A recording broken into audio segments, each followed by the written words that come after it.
Hello my dear students, now question number 7 हमारे पास में है। Consider LC circuit.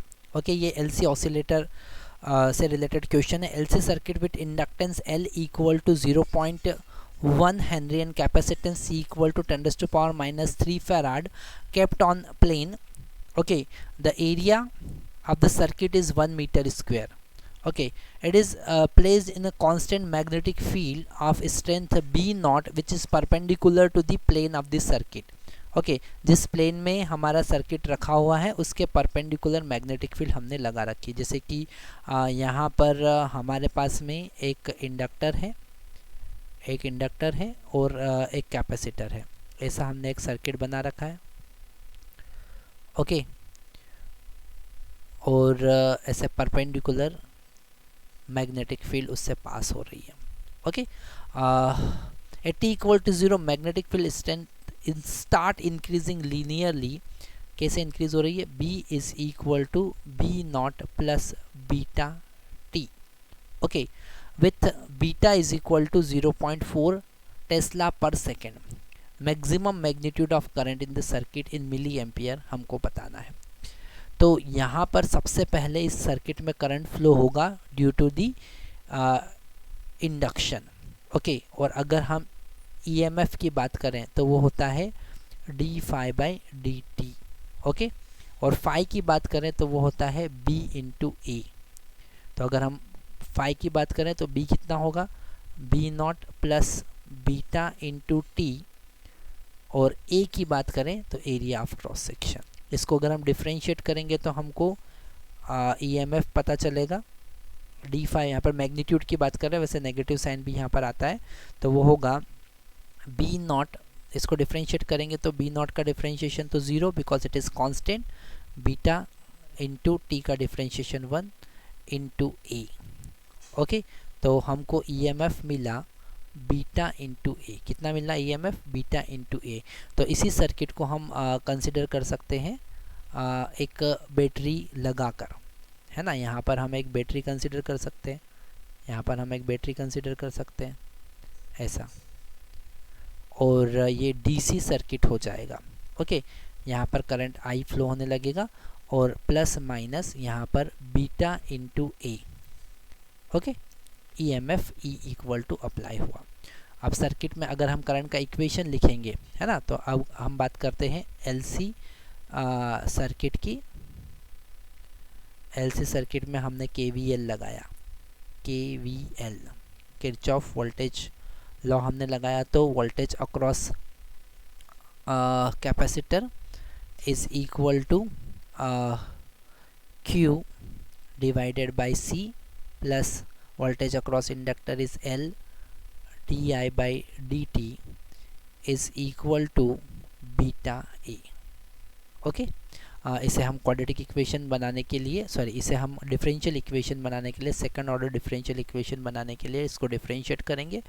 तो 1 by C d q by d t plus L d square i by d t square is equal to 0। यहाँ पर ये constant है, इसका डिफरेंशिएशन 0 होगा। और इस d q by d t को हम आई लिख सकते हैं।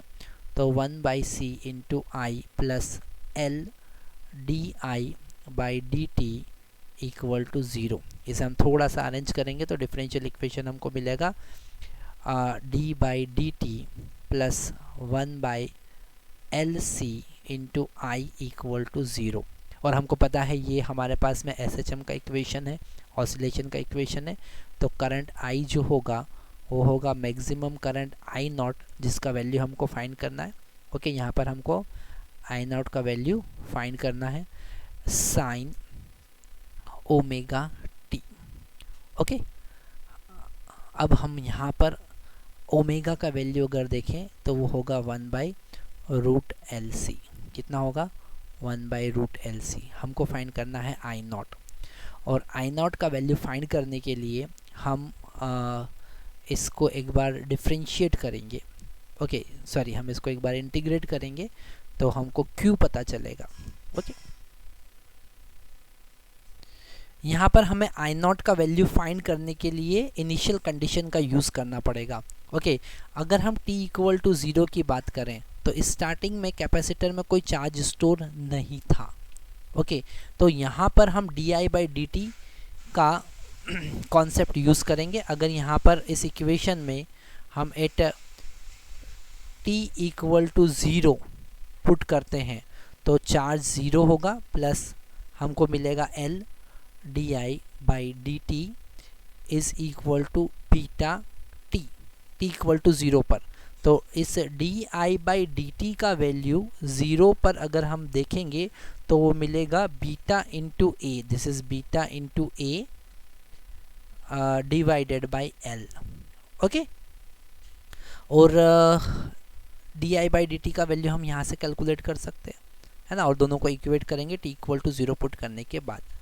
तो यहाँ से अगर i हम कलर चेंज कर लेते हैं तो और अच्छे से हमको समझ में आएगा।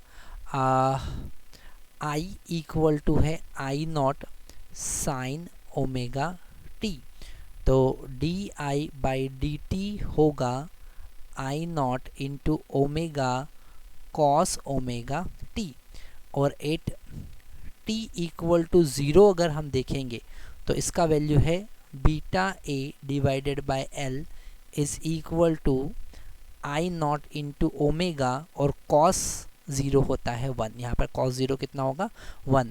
तो यहाँ से i नॉट का वैल्यू हमको मिला beta a divided by l omega, और ओमेगा का वैल्यू हम पहले से निकाल चुके हैं। तो i नॉट का वैल्यू हमको मिला beta a divided by l into 1 by into omega का value 1 by root L C है, तो 1 बाई ओमेगा का वैल्यू रूट एल सी होगा। यहाँ पर l का अंदर मल्टीप्लाई करेंगे तो आई नॉट का वैल्यू हमारे पास में आया beta into A root C by L. Okay I not का वैल्यू हमारे पास में आया beta into A root C by L. तो यहाँ पर आई नॉट मतलब मैक्सिमम करंट हमको मिल चुका है। ओके कितना मिला है, I not is equal to beta का वैल्यू हमारे पास में 0.04 है, 0.04। ए का वैल्यू यहाँ पर 1 मीटर स्क्वायर है तो it is 1 metre square. Root C का वैल्यू हमारे पास में 10⁻³ था, डिवाइडेड बाय एल का वैल्यू हमारे पास में 0.1 है। इसे सॉल्व करेंगे तो 0.04 रूट 10⁻, इसे हम लिख सकते हैं -2। ओके क्योंकि ऊपर जाके 10 होगा -2 हो जाएगा, तो 0.04 इंटू 10⁻⁻1 मतलब कि 0.004 that is equal to 4.00 milli ampere. तो हमारे पास में आंसर आएगा 4.00 milli ampere. Okay thank you very much.